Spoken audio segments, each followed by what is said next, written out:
Bien, estamos en una edición más de Enciclopedia de Voces de las Ciencias desde el Sur y en esta ocasión estamos platicando con el doctor Fernando Limón. Bienvenido, doctor. Vamos a Gracias. hablar en relación a los pueblos indígenas, enfocado pues al Día Internacional de los Pueblos Indígenas que se conmemora el próximo 9 de agosto. Y para pues empezar esta entrevista me gustaría mucho que nos iniciara hablando de las comunidades. ¿A qué nos referimos justamente cuando hablamos de ellas? Bueno, Elena, muy agradecido una vez más por tu invitación.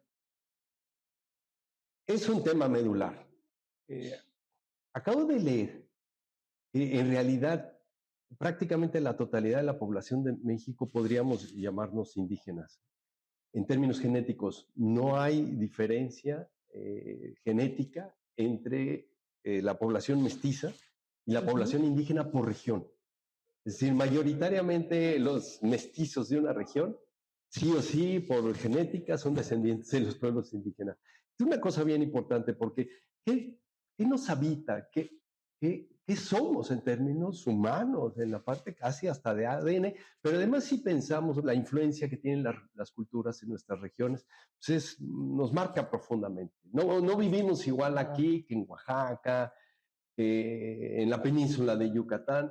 Cada uno está marcado por las culturas de sus pueblos, porque son miles de años, centenares. Entonces sí es una pregunta medular. Hay una cosa, Elena, no hemos conversado en otras ocasiones, pero es fundamental.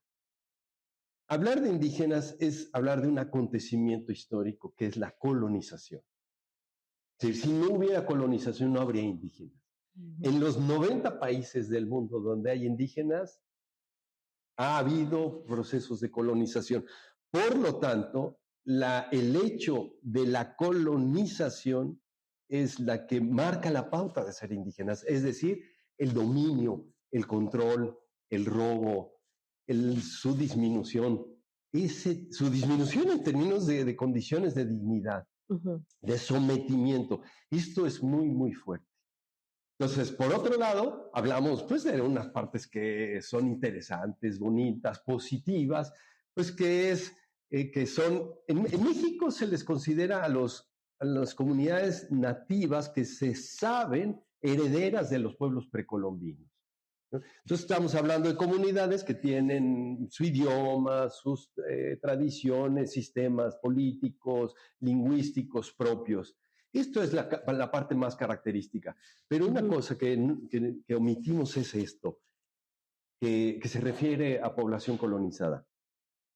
A nivel mundial, estamos hablando del 6.2% de la población en términos generales, y tienen cosas muy, muy impresionantes, porque prácticamente el 12% de los bosques del mundo están en territorios indígenas. Es decir, hay una parte muy positiva que es su capacidad de vínculo con sus territorios, con el medio ambiente. Por ejemplo, los pueblos indígenas en términos mundiales, entre el 50 y el 80% de sus propios recursos de sobrevivencia los tienen en sus propios territorios. Es decir, ganan mucho en soberanía, en autosuficiencia. Pero por otro lado, pues son profundamente discriminados. Uh-huh. México, que tiene el 1.6% de la población mundial, sin embargo, tiene cerca del 5% de la población de indígenas en el mundo. Por lo tanto, hablar de indígenas en Uh-huh. México pues, es un elemento fundamental a nivel mundial. Es decir, qué suerte, si se puede llamar, qué situación viven los pueblos originarios, nativos, indígenas de México, marca mucho lo que ocurre a nivel mundial y tiene mucha influencia. Para seguir hablando de qué son comunidades Uh-huh. indígenas. En México estamos hablando de 23 millones de personas que se autoadscriben población indígena. Sin embargo, solo 11 millones viven en hogares indígenas. ¡Wow! Ese es un dato Wow, profundamente sí. lacerante y doloroso. Quiere decir que más del 50% de la población indígena está desperdigada. Es decir, hay factores expulsivos, que a la vez son atractivos, ¿no? Uh-huh. ¿Qué te atrae? Pues el dinero, el capital, el vivir en condiciones un poco más justas, con más servicios. Pues sí, eso te atrae, pero eso significa que la gente que sigue en sus comunidades sigue con condiciones sociales de servicios muy restringidas, muy limitadas. Rezagados, ¿no? Y con mucho rezago. Y solo 7 millones, .4, hablan su idioma. Quiere decir que 1 de cada 3 personas que se autoadscriben hablan su idioma. Ese es otro dato para comprender cuando hablamos de comunidades indígenas de qué hablamos. Pues yo tengo mi idioma y lo tengo que dejar de hablar. ¿Qué factores son los que dificultan eso? Podemos profundizar después, pero eso ya es un factor que habla de qué hablamos cuando hablamos de comunidades indígenas. Y encima hay otra serie de factores pues, que hablan de la lógica de la discriminación, del rezago en los servicios que tienen los pueblos indígenas. Usted acaba de mencionar justamente esto, que México es un país multidiverso, ¿no? Donde se tienen muchas culturas, muchos pueblos originarios, muchos pueblos indígenas. Y bueno, me gustaría saber qué características son las que llegan a tener estos pueblos. Bueno, mira, yo creo que hay una cosa medular que caracteriza a los pueblos y a la gente indígena, que es ser distintos. Ojo con la categoría, ser distinto. Es decir, otro que el que se afirma como sí mismo, que te dejan ver que la otredad es real, que lo distinto hace parte de la vida.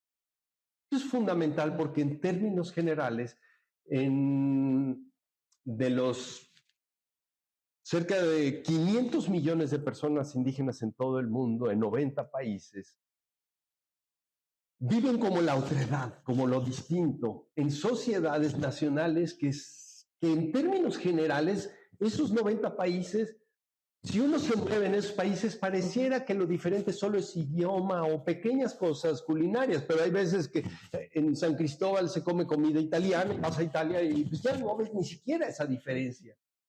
Algunas cosas distintas, pero en términos generales hay una tendencia a homogeneizar esto que llamamos el desarrollo, la globalización, y en términos del pensamiento es la modernidad, ¿sí? Una manera de vivir muy vinculada al conocimiento científico y a los avances tecnológicos. Homogeneiza la vida en el planeta.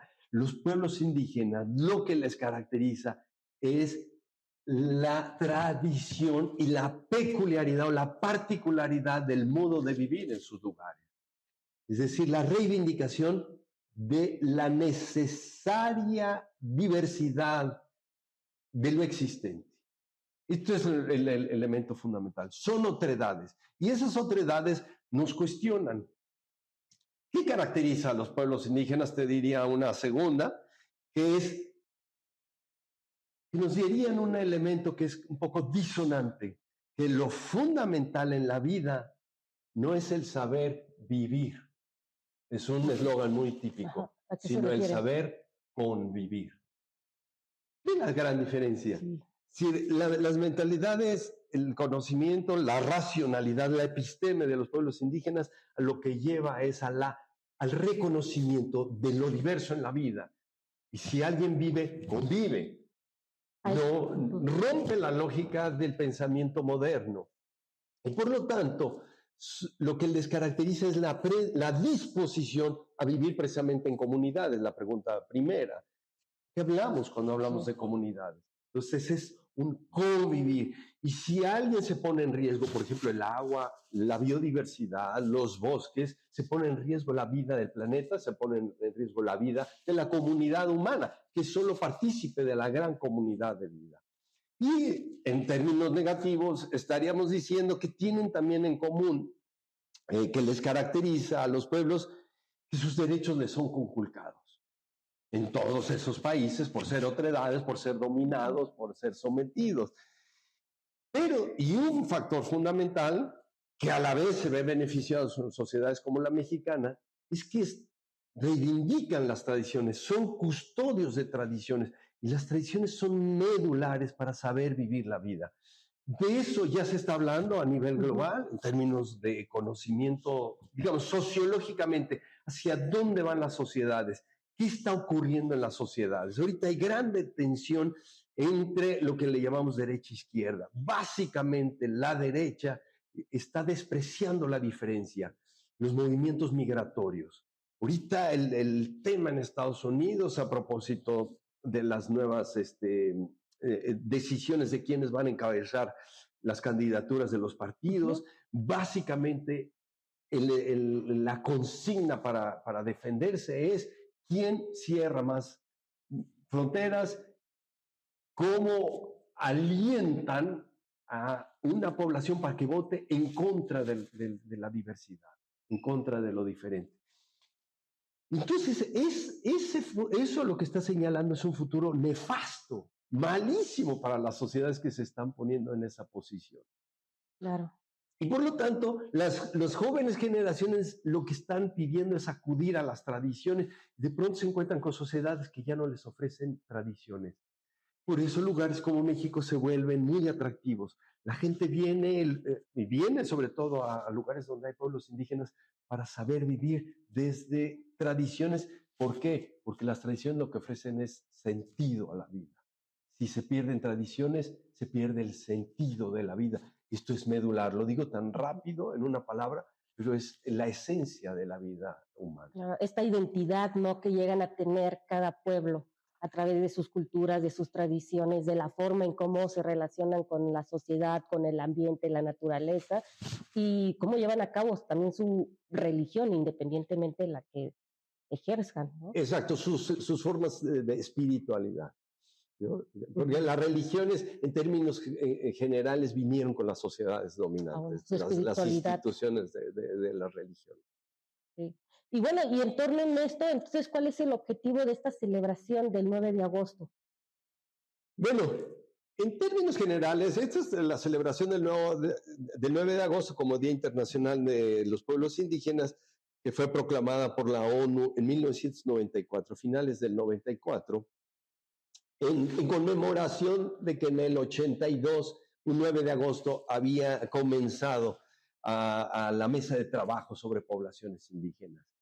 No es tan relevante como en otras ocasiones.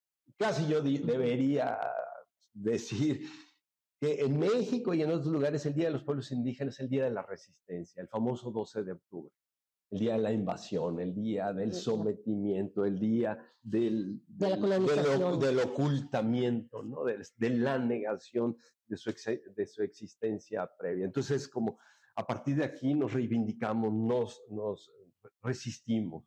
Y además que fue a partir de ahí que empezaron a ser denominados como indígenas, como lo acabo de decir. La ONU tiene 215 conmemoraciones de días, o a veces semanas, como semanas de vacunación, pero la mayor parte son días. Y la gran consigna de estos días es como traer a la mesa la temática, para sensibilizar, para informar qué está sucediendo, para avanzar en algunas agendas de compromisos políticos, porque llevan años y de pronto se diluyen y se pierde atención. Entonces es como para que los grupos se movilicen, movilizar conciencias políticas y movilizar recursos. Este año se celebra el Día de los Pueblos de aislamiento voluntario o de contacto muy nuevo. Resulta que a nivel mundial, de los 5,000 pueblos indígenas que hay, 200 viven en aislamiento voluntario. En términos generales están en los trópicos, en esas regiones de selvas muy grandes, y entonces han decidido vivir en el aislamiento. Y tremenda sorpresa, que resulta que tienen derechos, o que hay que otorgarles derechos. Eso es terrible, pero eso es totalmente elocuente de lo que ocurre con los pueblos indígenas. Porque es como, si no te me unes, no tienes derechos. Entonces lo que se está diciendo es, pues, por favor, tenemos derecho a nuestro territorio, a nuestra vida, a nuestro aislamiento, a vivir en dignidad, a gozar de ciertos beneficios, por ejemplo, de salud, de vacunas, lo que fuera así, sobre todo porque al haber contactos no hay las defensas necesarias. Entonces los pueblos tienen derechos, Pero la historia de México ha sido esa. Si no te unes a la sociedad nacional, no vas a tener derechos. Entonces, esta situación se está dando pues, a nivel mundial y pues, la idea es pues, avanzar en la agenda de los derechos de estos pueblos. Es el ejemplo de este año. Pero te comento, por ejemplo, en el 2016 fue el derecho a la educación. Entonces, ¿qué es lo que pasa en las sociedades nacionales con la educación de los pueblos indígenas? Lentísimo, lentísimo, pero se avanza, pero lento, pero se avanza. Derecho a ser educados en su propia cultura. Entonces, para eso es que son estos días y eso es lo que estamos celebrando este año. Hace unos momentos justamente hablaba de este tema de los derechos humanos, que es algo muy fundamental y que, bueno, hace unos momentos también nos mencionaba que en el caso de los pueblos originarios de México son muy violentados. ¿Qué problemas son los que llegan a enfrentar estos pueblos indígenas? Mira, además de la discriminación tan cotidiana, el hecho más lacerante, más contundente, tangible, económico, social, político, es la pobreza. La población hablante de su lengua indígena, el 75% vive en condiciones de pobreza, cuando la media de los que no hablan el idioma es 39. Es decir, casi el doble. Si sos indígena vas a vivir eso. Y en términos de extrema pobreza es 6 veces la diferencia. Entonces, quiere decir que claramente está ensañada la condición de discriminación, de la estructura económica del país, no está diseñada para montarse sobre los pueblos indígenas. No hay una justicia en todos los sentidos de la palabra que lleve a que los pueblos indígenas vivan en justicia. Este es el problema fundamental. Yo diría que esto se constata o se pronuncia de otra manera cuando decimos el apetito desmedido del capital, es decir, de las personas capitalistas, para sacarle sangre a todo. Entonces, los pueblos indígenas tienen sus territorios, tienen su capacidad laboral, y es sacarle sus recursos, sacarle todo, expropiarle. Este es el gran problema que viven los pueblos indígenas de todo el mundo y desde luego que se vive aquí en México. Desde luego ya hablamos de la discriminación, estamos también hablando de la negación de sus derechos. En México, parte de la campaña de la virtual presidenta del país fue que los pueblos indígenas finalmente se les reconozca como sujetos de derecho público. Esto, imagínate, 2024, hablar de que por fin se les reconozca un derecho, que además esta fue consigna desde los acuerdos de San Andrés de 1996. O sea, han tenido que pasar casi 30 años de que ha sido pronunciadísimo y hay un sistema, ese famoso sistema de justicia, pero además este sistema de la sociedad nacional que simplemente no se dispone. ¿Por qué no se dispone? Pues claro, por ese apetito de capital y de control y de sometimiento a las lógicas imperantes. Mucho trabajo que hacer, y sobre todo no nada más a nivel de política, de gobierno, sino que también a nivel social, ¿no? Generar esta conciencia y cada uno de nosotros hacer este trabajo de reflexión en qué estamos haciendo justamente con el prójimo, especialmente pues con estas comunidades. ¿Cómo no? Porque son otredades que están afectadas y que tienen su vida cultural, vida del pueblo en riesgo. Claro. Están por morir. Y a nosotros como académicos también la Ley de Ciencia y Tecnología recientemente incluyó los derechos de los pueblos indígenas, así que también tenemos mucho por hacer. Y en términos sociales, pues una mínima concienciación y un mínimo diálogo interior para decir realmente mis ancestros, mis antepasados, mis antepasadas fueron gente de los pueblos indígenas, yo tengo algo de eso, nuestras raíces, lo que nos genera orgullo en México proviene de los pueblos indígenas, entonces hay mucho por hacer y creo que sí se puede. Ir transmitiendo, ¿no?, esta reflexión a las generaciones que vienen, a los niños y a las niñas, para que justamente se vaya cambiando este pensamiento. se llegue pues a una igualdad entre todos y todas. Exactamente. ¿Con qué mensaje se despediría, doctor? Pues este mensaje que estás diciendo, ¿no? Cuando hay diferencia, tenemos el derecho a la igualdad. Entonces, la igualdad no es sinónimo a seamos todos iguales. Tenemos el derecho a la igualdad en términos de respeto y de trato. El respeto es siempre entre diferentes. Nos respetamos porque somos distintos.